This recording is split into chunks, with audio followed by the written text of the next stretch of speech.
and girls, I'm loving it. Look at that. Now, I know we're just standing down here in a sawmill, and sometimes look can be deceiving when coming in a log yard, but we're halfway through January, and there's 3 ricks of hickory there. That'll keep them going for a while.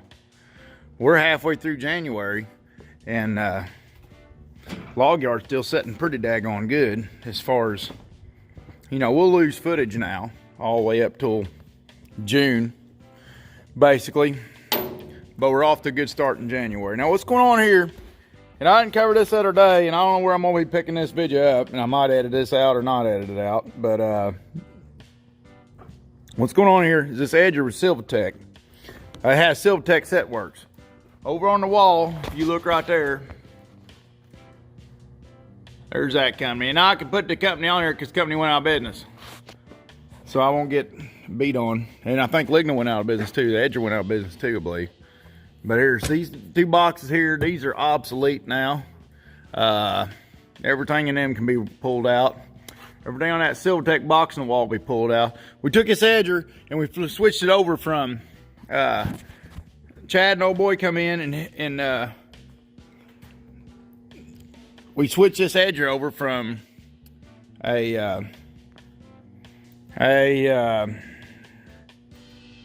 what do you call it, an edger with a daggone computer on it, to basically standard edger.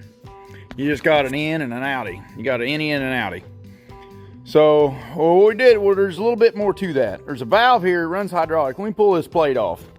I just got back tonight from the BMP meeting to get our BMP certifications up for a company. And I'm here to tell you there's we went through our training now, so I can get so the training's up to date. And I'm here to tell you there's some things, some criteria going on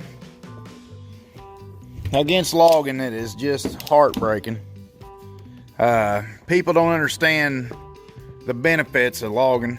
They look at it as like you're tearing up the environment and stuff, and they don't look at all the benefits from it for the environment. Managing timber is a good thing for the environment, and the good thing about it is we get these byproducts that we can use out of managing timber. I mean, it's a win-win for everybody if it's done right. So here's the valve down here that runs this. Now, this was a compensating style valve. Well, not compensating, is I don't know what you call it. The computer could open this valve, crack it a little bit. Now it's just on off. Well, the problem with on off is when it comes to setting your laser lights, it moves your laser lights way too radical. So I'm putting flow controls in. I got one flow control in, now I got to put the other flow control in, but the flow controls, I can dial them down to control the speed your lights come in and out. But to make it usable, I had to turn the pressure down. Well, problem is when you pick your lights all the way out with the hydraulic pressure turned down, they'll go all the way out fine because the cylinder's extended. But to put the lights together, the saws together, you got to retract the cylinder. Now, when you retract the cylinder, the rod itself takes away from the surface area of the cylinder. So what I'm trying to say is it's got the power to push out, but because of the rod, when you contract, it ain't got the power to suck them in. Once you turn the power up, then your speed's too fast.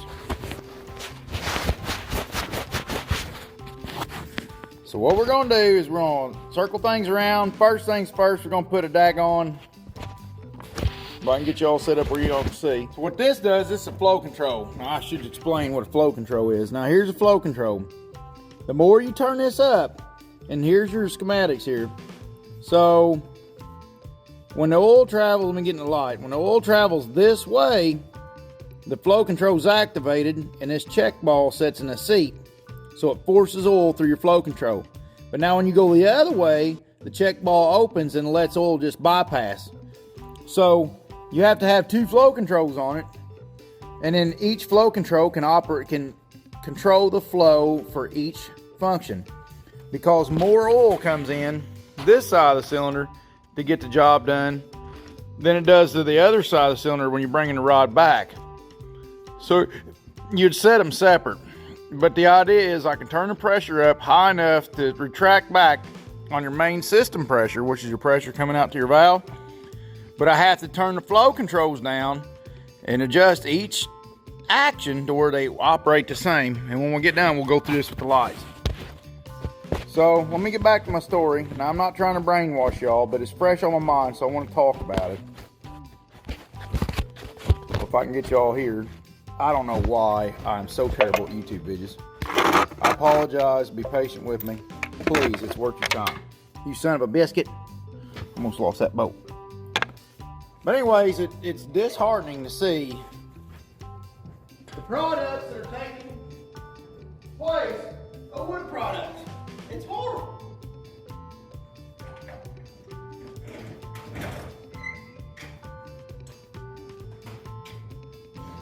They're actually trying to come up with alternatives for toilet paper. That's how stupid it is. I mean, I know people means well for the environment, but harvesting timber in a, let's see, I shouldn't do it there. Should do it here. But harvesting timber in a sustainable way like we all do today, it is what's best for the environment. Your okay, and I'll sit here and explain myself. Let me explain myself. Y'all's gonna think I'm bull messing you. Now you're saying, how can it be good for the environment? And some people don't know, so I'm gonna explain this for the people that don't know how harvesting timber and managing your forest is good for the environment. All right. Oh, bless America, I got that tight. How's it good for the environment? All right, we all know what trees' job is as a filter to the world. The tree sucks in carbon dioxide and poops out oxygen for us, because that's what they kind of run on. Which is a great thing. It's wonderful that trees can do that for us.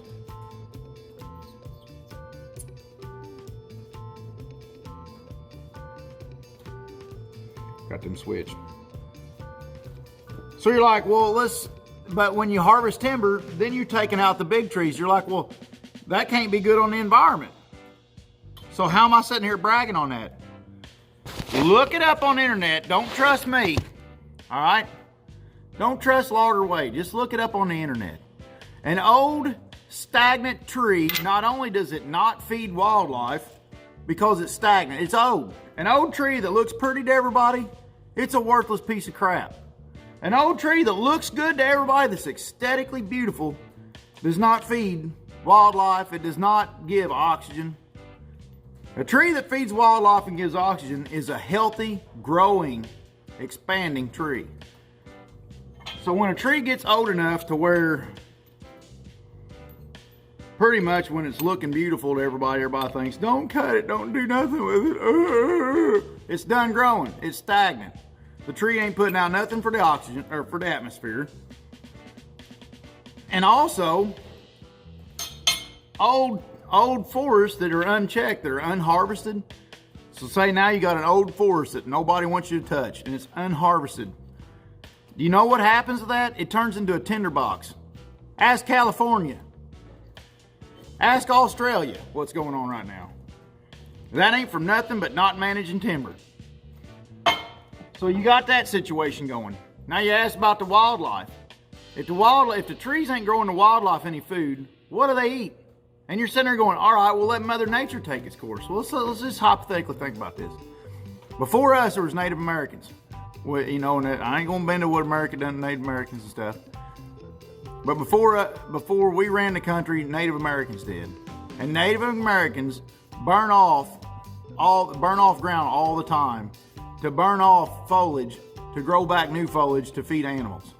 All right, they did that stuff way before we ever showed up here. So it's been done, and because they had to feed wildlife, they had to eat the wildlife. That's how they survived. And here we sit, we go, you know, it's just like we don't understand.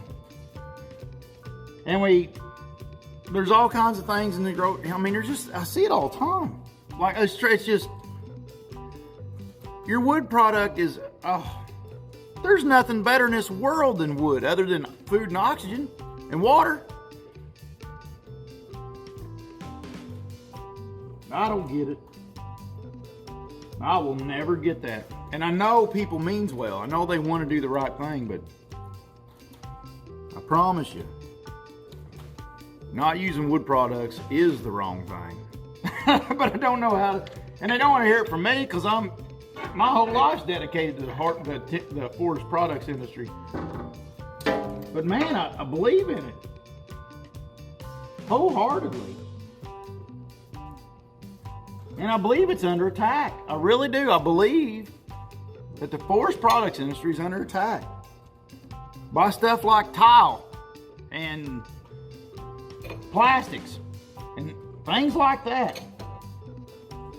What kind of environmental impact does plastics have? I don't know. I'm not attacking. I'm just saying. I'm just asking, look this stuff up. I'm just trying to get y'all to look stuff up. Don't take it from me. I ain't never claimed to be all that bright, but I am honest. I'm sitting there telling you, look it up. Think for yourself. Ask Google if old trees put out as much oxygen as young trees. See what Google tells you.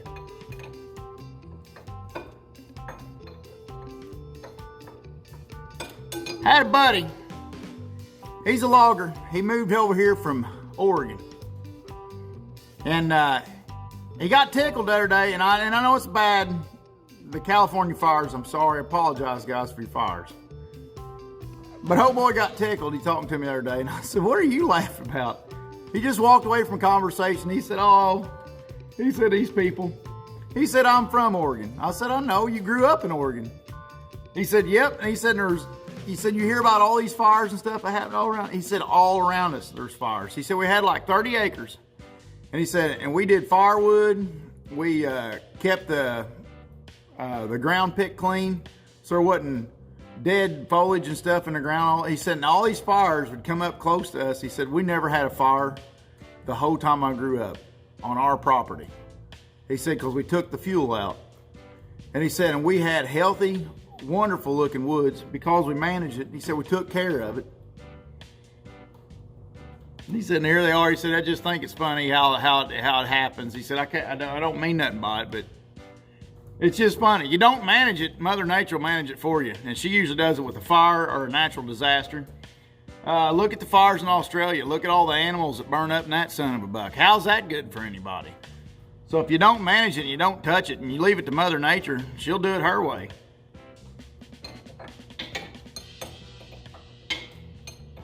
It's just funny. I'd like to see how much they talk about carbon footprint on a diesel motor. Look at that loader up there. That's not got a diesel particulate filter. Nothing we run's diesel particulate. And I would love to see how much carbon a forest fire puts in the atmosphere compared to that loader and that pickup truck. I bet it would be staggering. But that's just a hillbilly talking out his butt.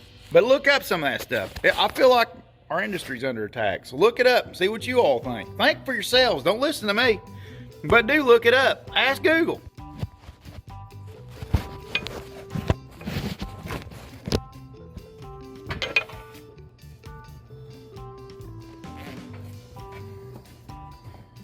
Get my hoses squared away here. I think I want to put this in right in here. Well, nope. Righty tighty, lefty loosey tatey. I don't like how that's a setting. I'm wanting to reuse the old hoses, but I don't know if it's the brightest idea.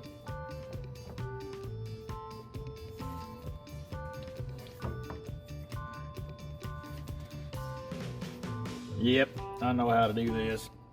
Come here, hose.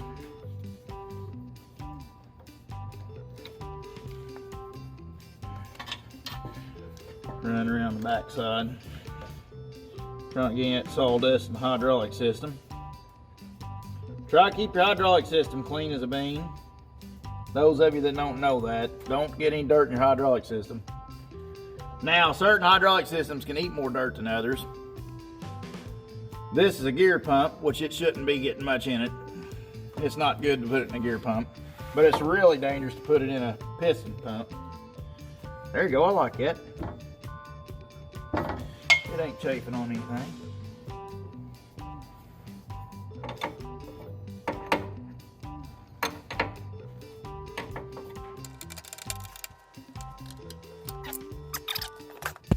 fire. All right, here we go. Not saw start. There we are. Now we also hooked this up, which is a wireless remote for the saws here. All right. See? Yeah. See how they won't come in? Let me turn this up a little bit.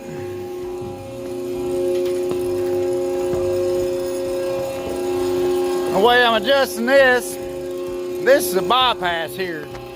And the more bypass it's got, the more pressured oil that's coming out here that it'll just dump back in the tank. So I'm gonna tighten this up a little.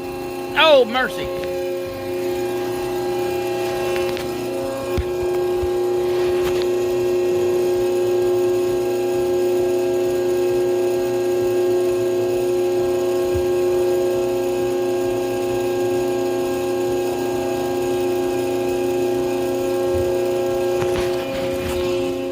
Now see if it goes in. Pull out my remote control. Always got 6 things I'm trying to do with one hand. There it is. That's got him. All right, so we got her power now. That's enough. All right, now we got to slow her speed down. So now we got her power up. So here, see I hit this? There it is. See, and there's the saw arms that run in the box. See that? But now here's the thing, when you're edging, you need to make precise decisions. Well, that's way too fast. So we're gonna have to slow that down a little bit on both sides. We're gonna slow this down a little here. I think somebody's turned that up on me. Let me modify on this thing a minute. Now I took them both down and screwed them both in where they're to the black line. They're about even. Oh yeah. Ooh, that's nice. Ooh, I like that. I need to turn this one down a little more. Yeah. Okay, I need to turn this one down some more. There it is. Oop, turned it down too much.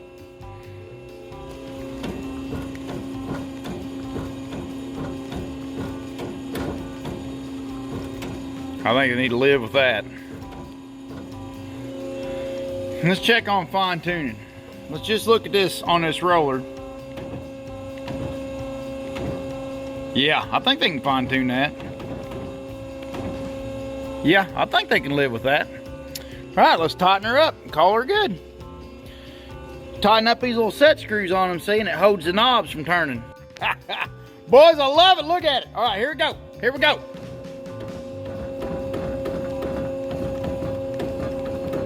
All right, let's take it all the way out. All right, coming in off the sides, comes in just fine.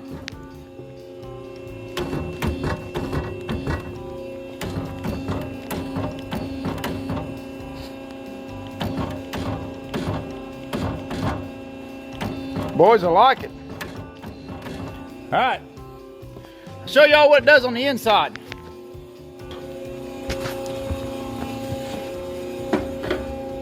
No. See, and here's the saws on the inside, see?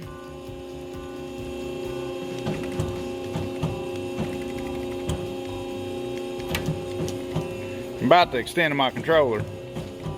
See that? So as your board comes through, whatever you're, and that's the first piece. This is embarrassing. It's the first piece I've seen stuck in this saw forever.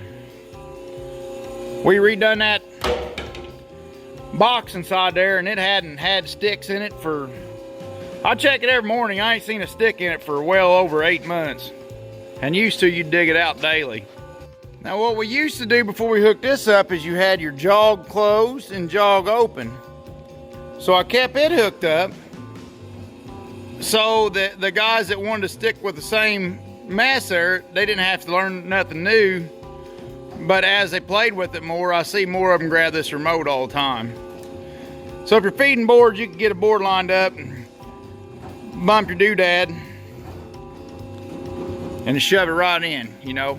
So you're not taking your hands off the board really. You got a handy dandy strap you can put around your chest, your neck, or whatever you want to do with it. Just whatever have you. All right, let me put this up. Wind her down. Come on, Mitchell. There it is. Shut the laser lights off. And kill the power. All right. Now come back in the morning and check it out. I'll get them guys running and see what they think. See how close they can get. Now see, there's your edging strips. And it takes the wane off your boards. You know, when you're cutting a round log into a square, you get them on the sides of your boards, you get them little slivers and you gotta cut them off. But here's the thing. Your most expensive wood on a hardwood tree is on the outside of it. So the edger job is very crucial. It's a very important job not to trim off any more than you have to, but get all the stuff trimmed off that whoever you're selling lumber to wants, you know, to their specs, you know. So it's kind of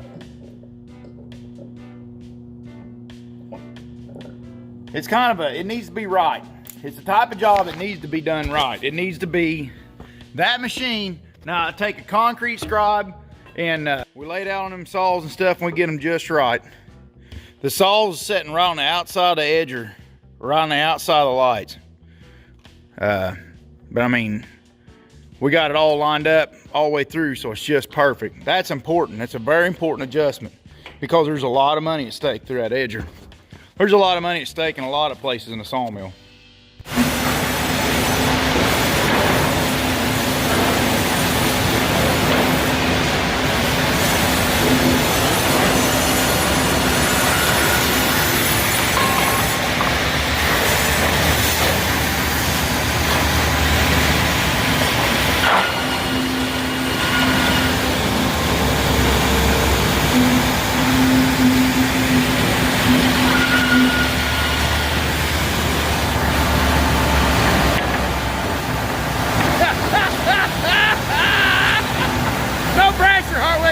We're all sitting over making fun of him.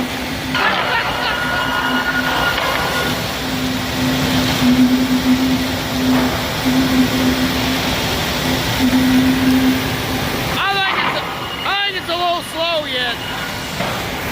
What do you think? A little slow yet? I think it's for me. It's not too slow, but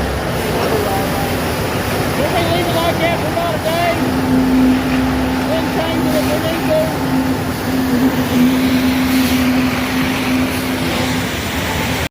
Thanks guys for watching. One thing I wanted to say is everybody out there, do be safe. Please, we all got to go home at the end of the night. There's other people relying on us, so let's not forget that. Thanks everybody, have a good one.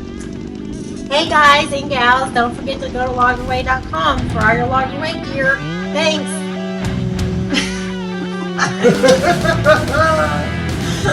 How much you paying me to say that? Man, how much you gonna give?